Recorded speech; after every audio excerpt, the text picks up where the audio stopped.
Hello, guys. It's Fran, and we are in the dog days of summer in August. And certainly things are full moon also. Things are certainly lighting up for all of us.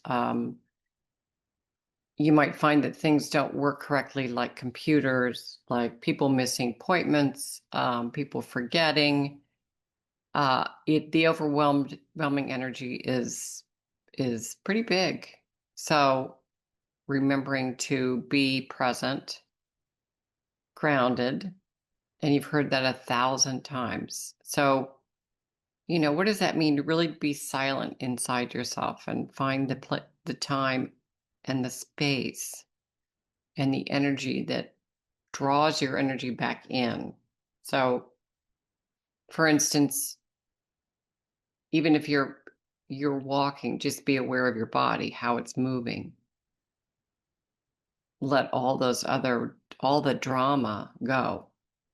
Let it all be somewhere else because it's not helping you at all of us, right?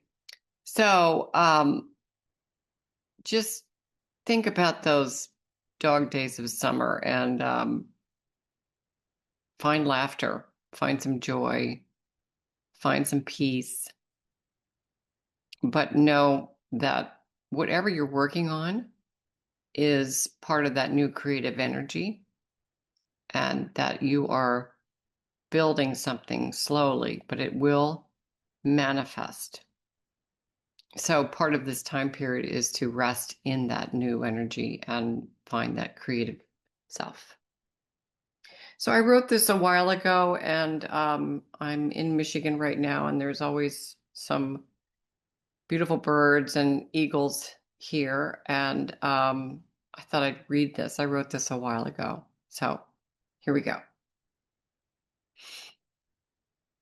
Freedom. The eagle reminds us to give ourselves permission to legalize freedom.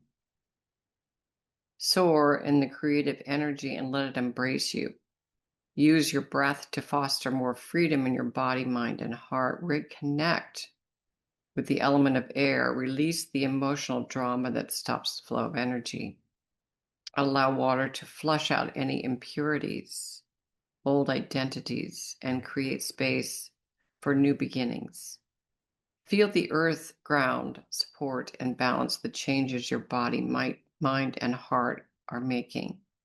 Increase the vitality of the kidney energy. It is the source of life. Plant seeds of divine truth, harmony, and love.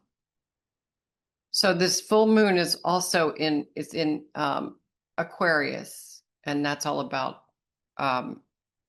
truth, connecting, and being your authentic self. So I wrote a little bit about that this month. So that authenticity is really, really important, where you sit in that energy and know what's yours and what's important to you. So it's not as if you pull back, you're not miscommunicating, you're not leaving the social scene, you're being observant of your own energy. So just keep that in mind, and God bless, and happy end of the summer. Take care. Thank you.